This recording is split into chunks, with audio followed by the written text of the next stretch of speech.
want to welcome you to Stillwater Church. My name is Jon. I'm one of the pastors here, and I'm especially honored to come out today and all this fun stuff outside to worship Jesus. I don't like to, pick on individuals here, but I got to point out one couple this morning. I noticed that Al and Betty Robinson are here. Al, would you wave us? Betty, would you wave us real quick? Now, it wouldn't be polite for me to tell the age of a young lady like Betty, but I can tell you that her husband, Al, is a World War II veteran, so that should help a little bit. And Al drove to church today. There's a reason they call you guys the greatest generation, right? Because there's a lot of my generation who's in bed right now saying it's too rough to go outside, and yet Al's here driving, so we appreciate you guys so much. In fact, one thing you might not know about Al and Betty is give you an idea of their wedding date. You guys were married on NBC, right? Like the TV network was? Yeah, they were married in New York at NBC's studio, and it was televised, right? So that shows you how far back, because if you can imagine an individual wedding happening on a network TV channel, it was, I don't remember what it was for. It was for a commercial for something. That's a soap company, right? That's right, and I've seen it. It's incredible. You should ask them to see it sometime. It's very cool. But anyway, Al and Betty, thanks for braving the weather and coming out today. We are continuing our message series that's called Living the Five. And in Living the Five, we look at these 5 statements that are kind of core values of Stillwater Church. They're the 5 statements that really summarize our DNA, who we are as a church. We started out with worship as a lifestyle. Then we looked at how found people find people. And today we look at the statement that says, you can't do life alone. You cannot do life alone. Now, of all the statements, this is the one that might be debated, because you could say, well, technically I can do life alone. I wouldn't die. And that could be possible. I'm not sure. But just because you could do it doesn't mean you should do it, right? There's a lot of things in life that you can do, but you probably shouldn't do. Like one example that comes to mind, you could play baseball with a trash can, but I wouldn't recommend it. Here's why.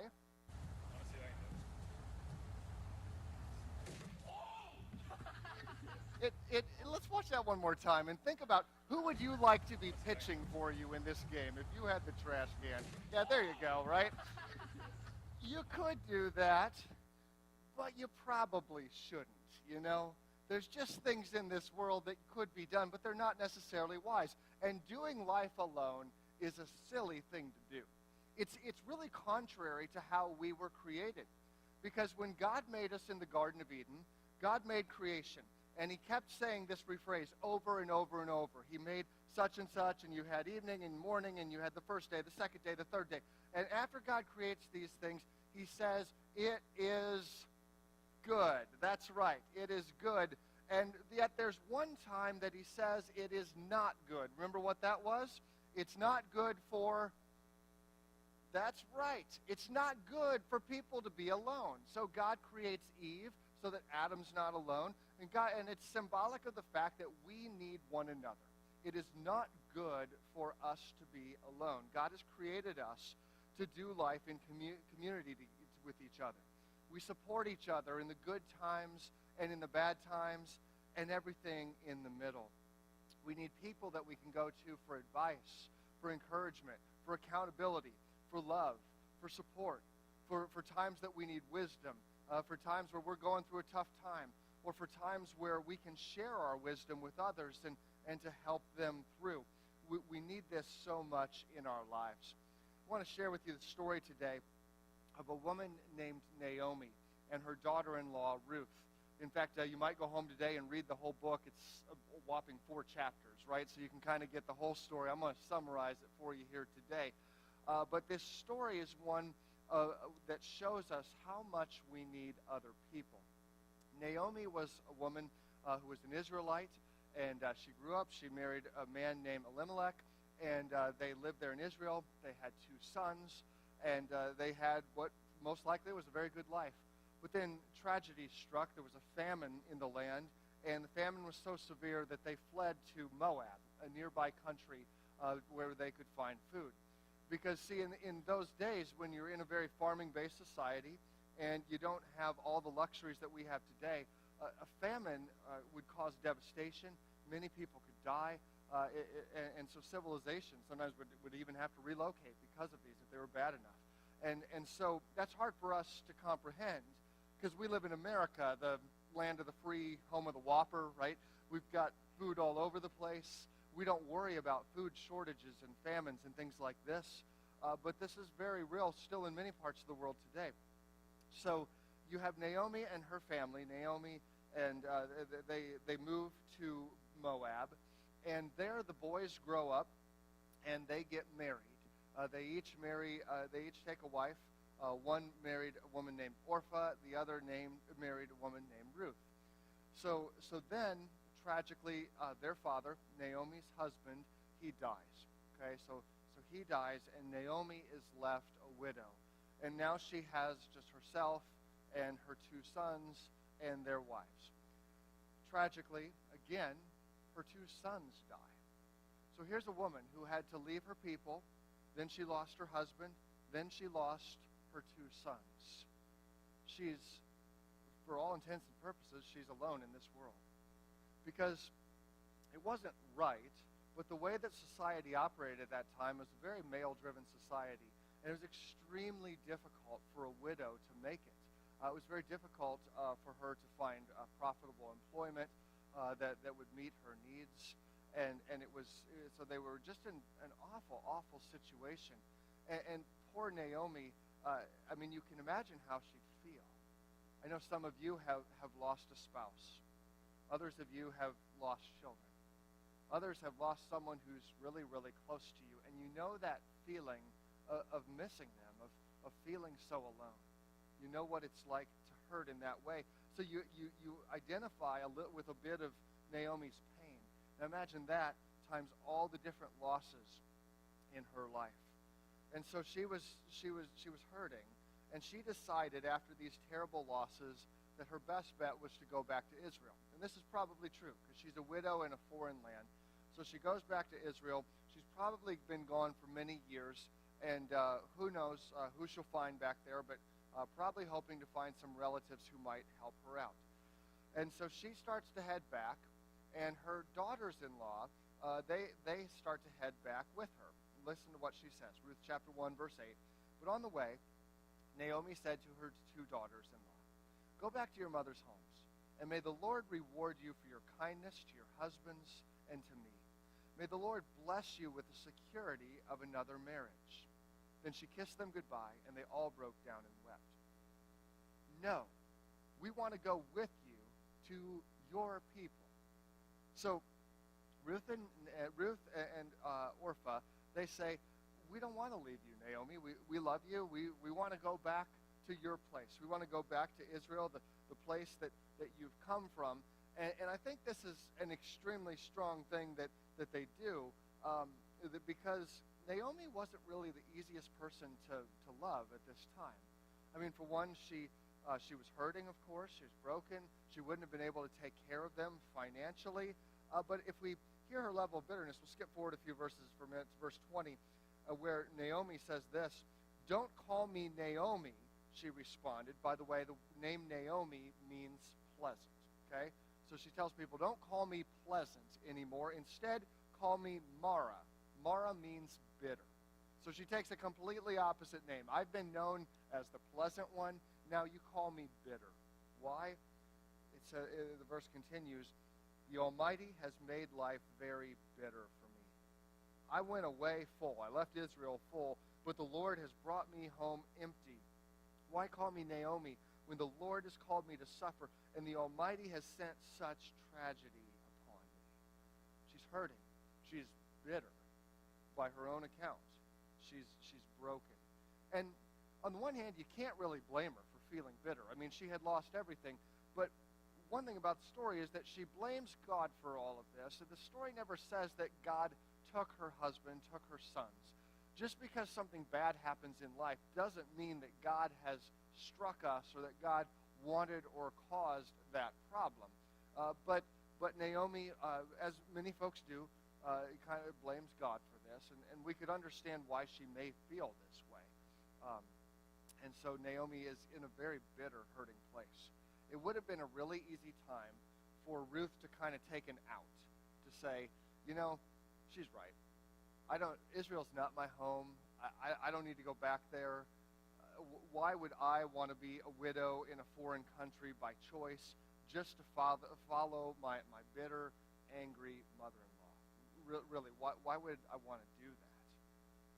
So, but this is not how Ruth responds. Verse 16, Ruth replied, "Don't ask me to leave you and turn back. Wherever you go, I will go. Wherever you live, I will live. Your people will be my people, and your God will be my God. Wherever you die, I will die, and there I will be buried. May the Lord punish me severely if I allow anything but death to separate us." When Naomi saw that Ruth was determined to go with her, she said nothing more. It's interesting. Even Ruth makes this extremely strong profession of how she wants to be with Naomi. She doesn't want to leave her alone. Where you go, I'll go. Your people be my people. Your God, my God. May God punish me if I don't die there. That's a pretty strong statement. And what does Naomi say? Nothing. She just stops telling Ruth she can't come along. It's not really the biggest vote of confidence, Again, this is a person who's very bitter. She's hurting. She's angry. And yet Ruth decides, she makes this incredible commitment to Naomi to stay with her, to not let her do life alone. And what we're going to see through the story is that this will be a relationship that is beneficial to both of them. Because the truth is they need one another. They need one another. So they get back to Israel, and now it's time to kind of get to work, right? I mean, they've got to make a life for themselves. They've got to feed themselves. They've got to take care of the business of everyday life. And that's not going to be the easiest thing since they've lost their husbands. And so, but Naomi kind of helps Ruth. She kind of gives her some coaching, and she about how in Israel, how it is that poor people are cared for. Because the law that God gave them was very specific. It gave numerous instructions that you're to care for the poor, the widow, the foreigner in your midst. You can't ignore these folks because of who God is, because God is holy and God is just. And so it's not holy or just to not take care of the folks who are needy in the society. We continue the exact same thing today. It's a key part of why we partner with Hopeland Church to have a food pantry. Yesterday at Men of God, we heard about the Dayton Food Bank. In fact, you might not know, Dayton has the number 2 ranked food bank in the whole nation. I had no idea, right? Kind of cool. Our community comes together. Yeah, it's worth clapping about, right? It's one of the ways our community comes together to take care of needs. And so, anyways, they didn't have Social Security. They didn't have food banks. They didn't have life insurance. They didn't have all of these kind of things. But they had provisions. And one of the provisions was around farming, because many of the folks in Israel were farmers. So that what they said is that farmers were not to harvest the crops in the corners and the edges of the field. And also, when the harvesters were going through, when they dropped something, when they dropped any of the crops, they were not allowed to pick them up. They had to just keep on going.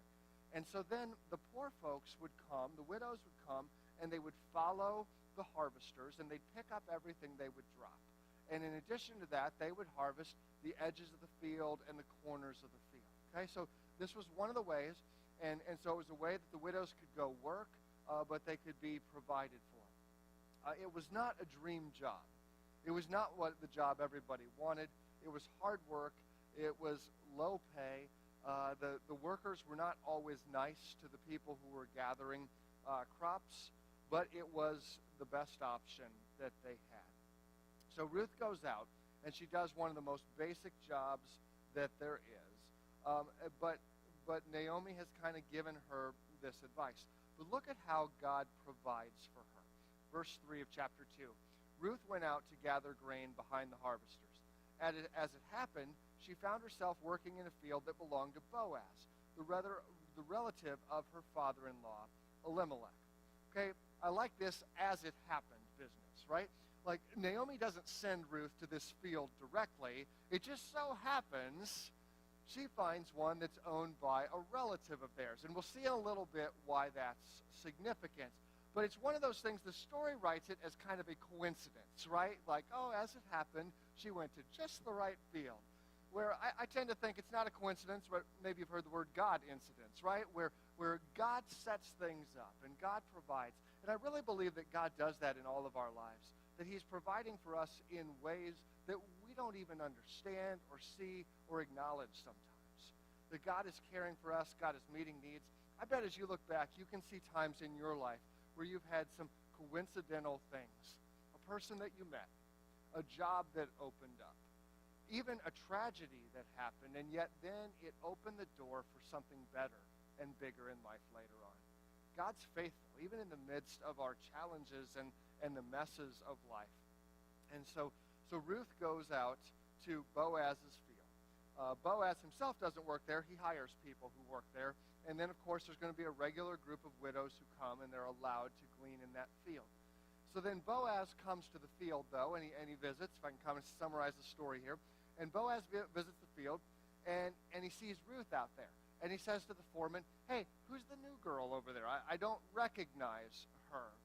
And the foreman knows her story and says, oh, well, that's Ruth.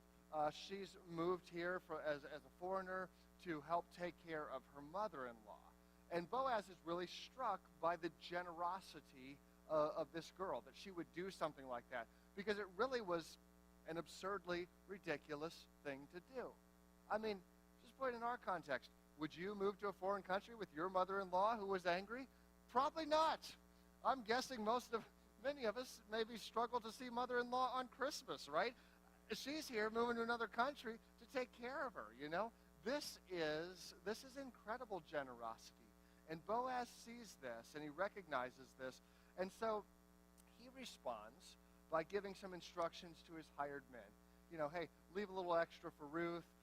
Let her harvest over here in areas she's not really supposed to. And then he even invites her to come and to join his staff, his workers, at mealtime. This is not normal. This is not expected. And so Boaz, you kind of see a parallel here. Ruth has excessive generosity for her mother-in-law, and Boaz has excessive generosity for Ruth. They're both kind. They're gracious. They're doing the kinds of things that God calls us to do. We're called to be a generous people, to be over the top in our kindness and our generosity and our love for other people. And that's exactly what happens in this story. I was talking with Sierra, our outreach coordinator. She's actually preaching a similar sermon this morning at the Y campus. And she was telling me a story about her community group. Back in September, Sierra joined a community group here at Stillwater. And she was very soon after that, she made a big step in her life. She's in her early 20s, I think. And Sierra decided to move out of her parents' house for the first time. Remember the first time you got an apartment or dorm or a house? Remember that? Well, that's Sierra's position. And she moved into her apartment, and the only piece of furniture she had was a bed. So that means every day Sierra got to have breakfast in bed, lunch in bed, supper in bed, TV in bed, homework in bed, right? Because that's all she had, right, was a bed. And you might remember going through that kind of stage in your own life. Well, her community group heard of this, and they decided, various ones, decided to give her some furniture, right? Which is all well and good, except, of course, Sierra just has a car. So I think we got a picture of, I think this might have been Sierra driving down the road, right? But it's not. Because not only did they give her the furniture, they delivered the furniture, and that morning they delivered the furniture, they even brought her donuts, right? Like, this is way above and beyond what is normal, unless you understand what it means to not do life alone. Because, see, when you understand this value, that we don't do life alone, it becomes a normal thing. You say, yeah, you know what? I got an extra couch. Why would I not give it to a person who's got a need? Yeah, I've got some extra time today, and I know somebody who could use some help. Why would I not help them out? There's a person who's struggling with something, and God has helped me through that thing in my life, and I could be a support and an encouragement. Why would I keep my mouth shut when I could go be a support and an encouragement to that person? Yeah, there's somebody who's hurting and needing a hug. I can do that. Why would I not? Friends, you can't do life alone. We need others. And And sometimes I hear people say things like, oh, I don't have time to be in a group, or I don't need that kind of thing in my life. I mean, that's great for those folks who need that kind of crutch, those weaker-minded people of society, right, who need all this extra help. But I'm tough, I'm strong, I don't need that stuff. Well, okay, let's just say that's actually true. Let's go with that. Let's say that you're superhuman and you don't actually need others. You are totally self-sufficient, just every day you go out and you kill your own food, right, and all this stuff. That's you need nobody else in your life, right? Okay. Other people still need you. And God put you here for a reason. God put you here not to just live a life that's focused on you, but that is focused on serving others. And I have a feeling that when you get in community with others and you start being gracious and generous with your time, talents, resources, when you start actually caring about others, actually entering real relationships with others, you might find a new thing in your life called humility, right? And you might realize that you need others as well. You might find that these other people actually have things that they can teach you, or that they can ways they can help you grow. And you're going to realize that you can't do life alone either. You may have been doing it that way, but it's not the best way to live. So Ruth, she didn't do life alone because she reached out to Naomi in Naomi's time of need. Then Boaz reaches out to her in a time of need. Well, the story continues. Ruth goes home and she tells Naomi about Boaz, this guy that she's met today at the field, right? And he's been so gracious and so generous. And she tells Naomi just how Boaz is just he's kind, he's generous, he's gracious, he's buff, he's all these. Well, I don't know. It doesn't say that he's buff, but I think he was buff, right? I mean, it just seems like he would be, right? He's like this great, wonderful guy, and she's so excited to have met this guy. And Naomi says, oh, that's so great that you've met this guy named Boaz. Great news, he's our relative. Now, if you can think back, if you're single, you understand, or if you're married, think back to your single days. Imagine that you met somebody that day who you like. Maybe you'd even want to start dating him. And you come home and you tell your mom and go, oh, that's such good news. He's like a second cousin. Well, that's not good news, right? Because we don't date relatives. We don't date relatives, right? We're all on the same page there, okay? We don't recommend that. But in their world, it's a little different. Now, they didn't date blood relatives. They didn't marry blood relatives. But again, they had special provisions for those who were in need. And you have to remember, in those days especially, marriage was very much a business type of covenant. Sometimes marriages would be arranged by moms and dads just because they wanted the two families to be married. And the people getting married may not really know each other that well, okay? So it was a little different than how we see marriage. But one of the things that was different was provisions for widows.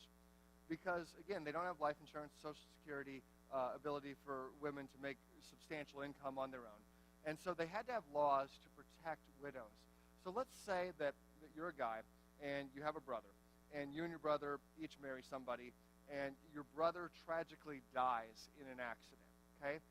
If at all possible, you have a legal and moral obligation to also marry his wife, and if she doesn't have children, to have children with her. And we say, that's messed up, right? We don't like this idea. We're glad that that's not something we practice today, thank God, right? I think life insurance and these things are really good ideas, really. But that was what they did, because for a widow, if she had no son, she had no future. She had no, what are you going to do when you get older and you can't take care of yourself? And you live in a society where most income is made each year by farming. You don't get a lot of savings and all that stuff, so you rely on your kids to take care of you when you get older. That's how their world worked. So the interesting thing about Boaz being a relative is he's actually the perfect person for Ruth to have met, because Boaz is actually someone that, according to Israelite law, Naomi helps her to understand how this would be the right guy for her to marry. So she continues to harvest grain there in Boaz's field. We get to kind of the end of the season, and Naomi says to her, all right, Ruth, time for you to get married and get a home. And so Naomi, then again, where Ruth needs Naomi, Naomi coaches her on how to get Boaz's attention. Because right now, Ruth is kind of in the friend zone with Boaz, right?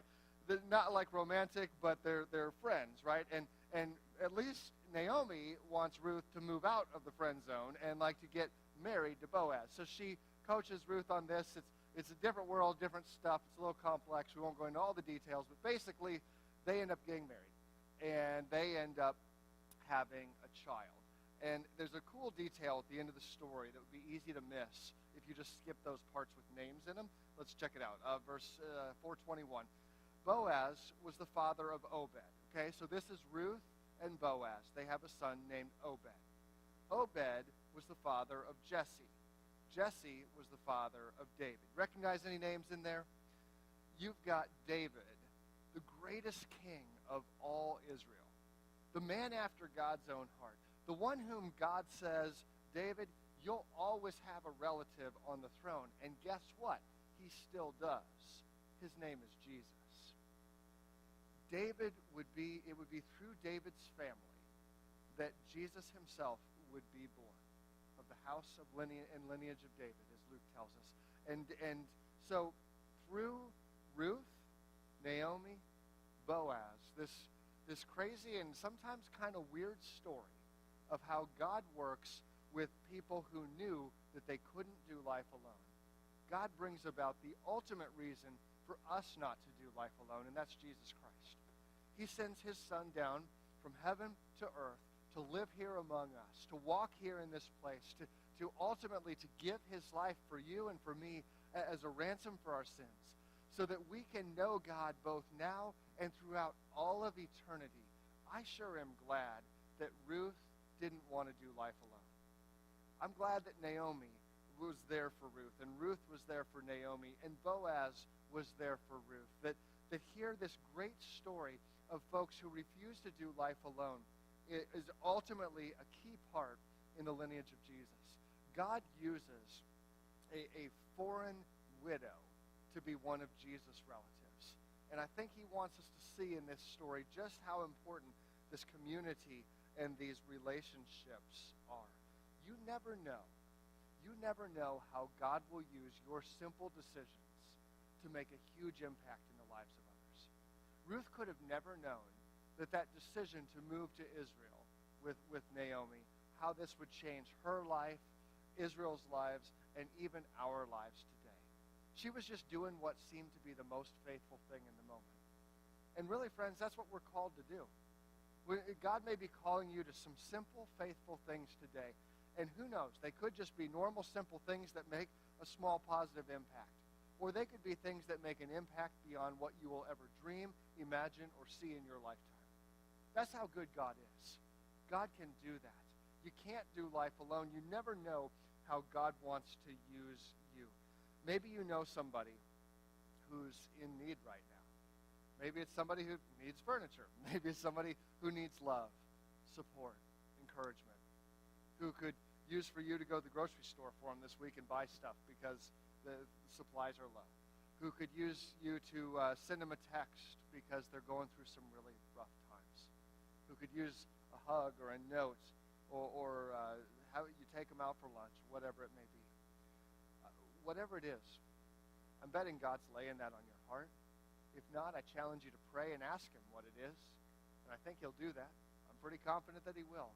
And then I challenge you to respond and to do just that. I mean, when God lays that on your heart, will you do it, or will you just leave him hanging? I mean, think about what's said in the book of John, 1 John chapter 4, verse 20 says, if we don't love people we can see, how can we love God who we cannot see? If we don't care about the immediate needs right in front of our face, do we genuinely love God? Because God says that our love for him and our love for others, they go hand in hand. Thus, you can't do life alone. I've told you countless times in messages about friends of mine who I love very much and are very close to me, and I can't do life without them. I don't know where I'd be without them. And one of them, we've been friends since we were literally babies. That's exceptional. But others who've kind of come along the way. And I'm amazed at how God continues to put people in my life who just help me through the best of times and the worst of times. I mean, my friends, my family, our church staff, our church board, others around me who just, I cannot imagine how I would do life without these people. They mean so much to me. I would be so lost and alone and hopeless if I was trying to do life without these folks. I need them. And I think you need others in your life as well. They're truly a gift of God to me and to you. Let's not do life alone. Would you pray with me? God, thank you so much that you don't leave us alone here in this world, that you call us into relationship first with you and then with others. God, I pray that you'd be laying people on our hearts that we can reach out to, that we can show love to. And whatever it is, God, that you're telling us to do, help us to be obedient this week. Even this day, help us to do those things that would build community. God, I pray for those who might be trying to do life alone. May today be the day they say, you know what, I'm going to stop doing it this way. I want to be part of a community group. I want to reach out to some friends. I want to do whatever it is that you're calling me to do, God. I want to step forward and be faithful in doing that. I want to stop trying to do life. Lord, we love you. We give ourselves to you, and we pray all this in